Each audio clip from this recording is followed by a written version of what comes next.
Hey, everybody. Just got off the phone. In fact, I've had a couple calls this weekend on people that were looking at my new course, behavior profiling and interrogation or compliance, based on what the FBI, the CIA, and some of these agencies do.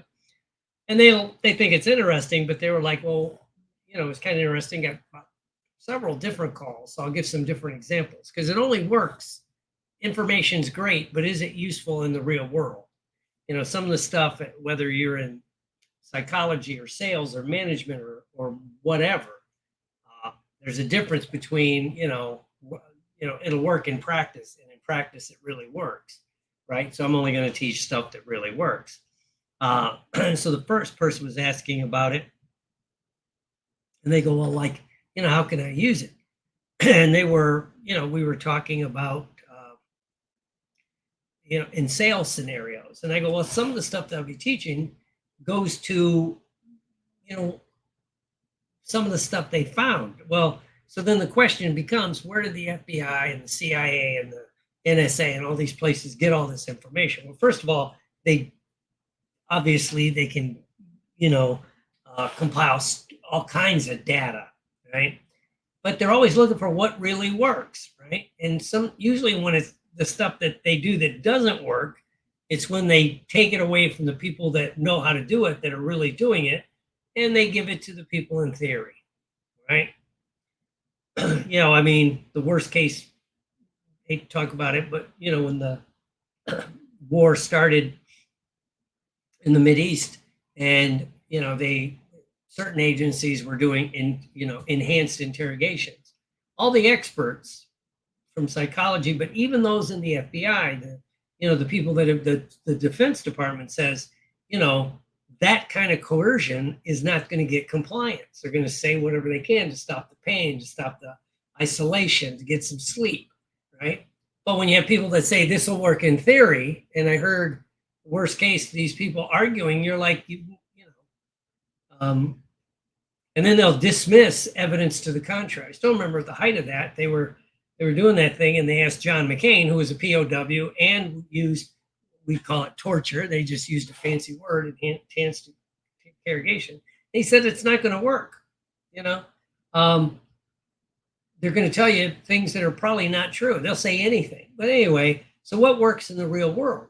Well, so this person and I were talking, and we started talking about, and asked me, like, where do I see it? And I go, well, one of the things, when you take away what TV or the media will show you how these interrogations work, one of the things the elite interrogators all do is they understand a couple things, right? When you walk into the interrogation room, there's never a table. If there was a table here and you're on that side, and we're gonna do an they usually call it an investigation, not so much an interrogation. If there's a table between you, it's too much distance, right? So in the elite places, they're off to the side, right? Or if there is a table there, like vaulted, like in some of the old precincts in parts of the country, the people that know what they're doing will never sit right across. You sit side by side, especially if you're dealing, with men. So there's that. The other thing that they always get wrong is all the research. This goes back to psychology, and then when they really researched it, is if there's more than one person in the room gathering information, like, two cops or two investigators, the effectiveness goes down exponentially for the more people in the room, right? Plus, it allows the person being, some advantages, whether you believe it or not. Secondly, or thirdly, I guess the thing they say that in the real world they don't do when they walk into a room is they don't have their badge or their gun on them, right? And then they learn how to use words, the stuff we would say in the NLP, and all of that, right? So that's just some general information. But where do you see that where an organization or a group started to do that, right? Well, one always comes to mind is car dealers. If you've ever bought a car in the United States, first you talk to your salesperson, usually one-on-one, right? And the good ones, sit across the table, they sit side by side, right? The last car I bought, the desk was set up, they were there, but they had the chair on this side. They said, just have a seat. So I moved it in the front. They go, no. But I'm like, okay, they know what they're doing, right? But they were always there, just one-on-one, right? if they had to go ask the sales manager, you know, they did two things that shows it in the real world. They never say like, I'll go see what I can find out. They would say, excuse me, I'm going to see what we can do. You know, it was a we, me and her, but also it implies that there's many people on this team, right? And so that's, you know, so she went talk to sales manager, came back, even though intellectually I know because I've been in car dealerships, we did a training once, and you know that they're not really chugging numbers, right? They're drinking coffee, they're waiting anyway, but it's the perception. It's changing the perception. Part of the perception is, you know, they're on my side, they're going to do this, right? Then they come back and let's say you get the deal. Then when they move you to finance, they take you in and they exit. And the finance people, the one dealership had it set up right where the finance guy was, it was at an angle, so we weren't sitting across from each other, right? And the other thing they did at both dealerships is they knew, you know, if I was sitting back in the chair like this, they would, they want to ask me like, hey, do you want this? Do you want that?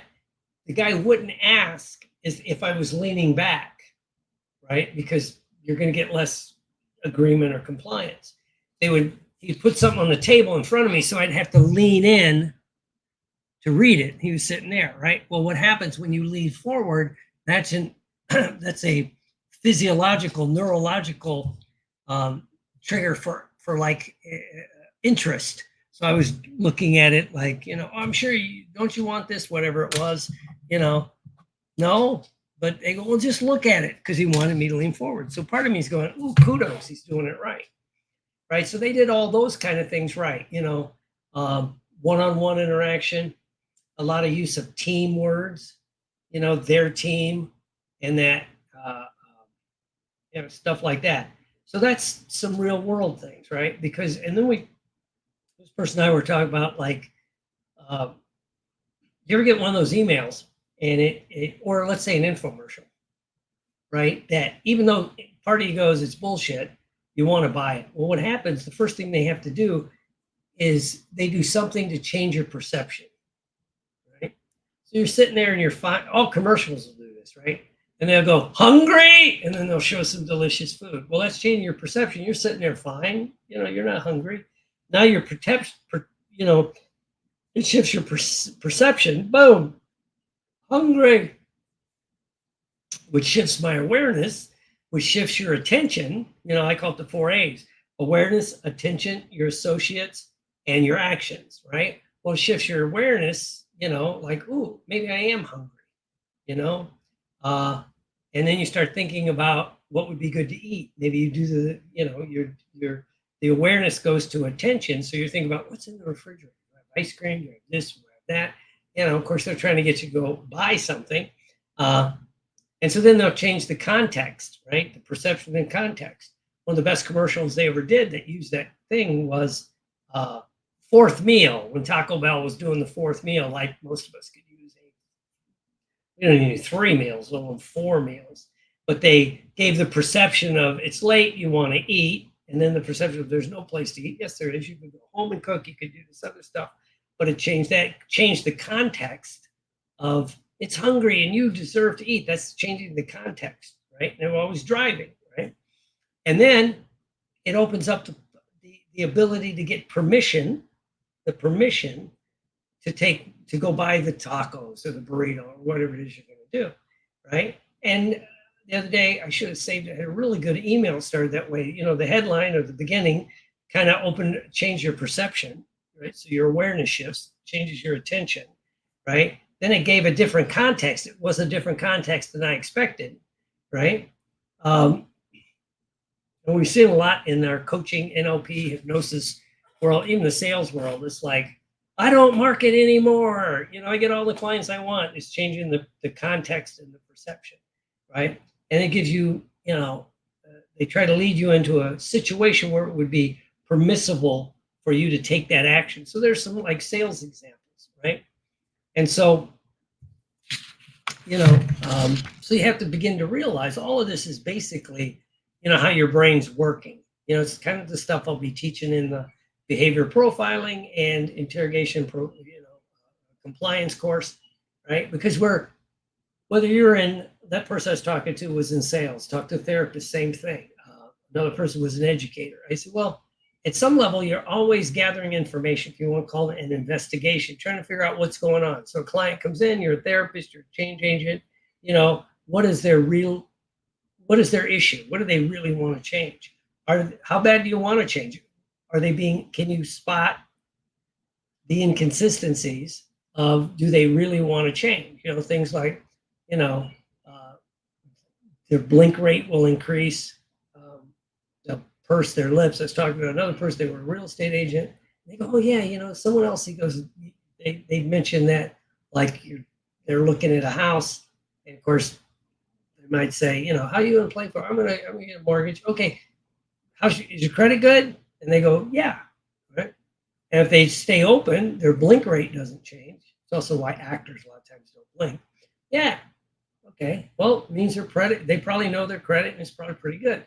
If you go, so, okay, you want to get a mortgage, how's your credit? Oh, it's really good. Right? They'll purse their lips and they'll blink. That can indicate, not, you don't want to say lying, but something else is going on there, right? And then you can dig deeper, right? So, but you're always gathering information, right? Whatever it happens to be. So you're always doing some kind of investigation, trying to find out what's right, what's wrong, what's going on. So those are the kind of things I'll be going over. And then tomorrow I'll do a talk on, some people call them human needs, some people call them social needs. I call everything, excuse me, neurological needs. It all goes back to the neurology, right? So, what are some of the real world examples where you can, help figure out what's going on and influence people? I don't want to say get compliance, but influence people. So if you have any questions, go to hortonpsychology.com, hortonpsychology.com. The class is there. If you have any questions, direct message me. Until a few more days, there's a beta test preview price that, like 10% of what it's going to be when I officially relaunch the course. And then eventually it's going to be part of the base of the new NLP Master Practitioner, the Neuro Linguistic Programming Master Practitioner for NFNLP, which we were the ones that broke the code on waking hypnosis, made it fast, made it easy to do. It wasn't all this Ericksonian with rules and regulations, just what works, what really works. Let's teach the stuff that works, right? A little bit of timeline, and then we're going to go a lot into this this kind of thinking on, getting it to the next level, finding out people true, what gets them motivated. So if you have any questions, just, go to hortonpsychology.com. There's a way that just says contact, shoot me a message. If you want in on the beta price, it's $95 instead of the $595, which is the preview price. And then eventually it'll probably be that $995 price, because I never thought I would teach this class to the general public. Right? I had to figure out ways to teach it. And then as I learned more about neurology, it made more sense and how to teach it in different ways. So if you have any questions, just reach out and I'll talk to you soon. Have a great day.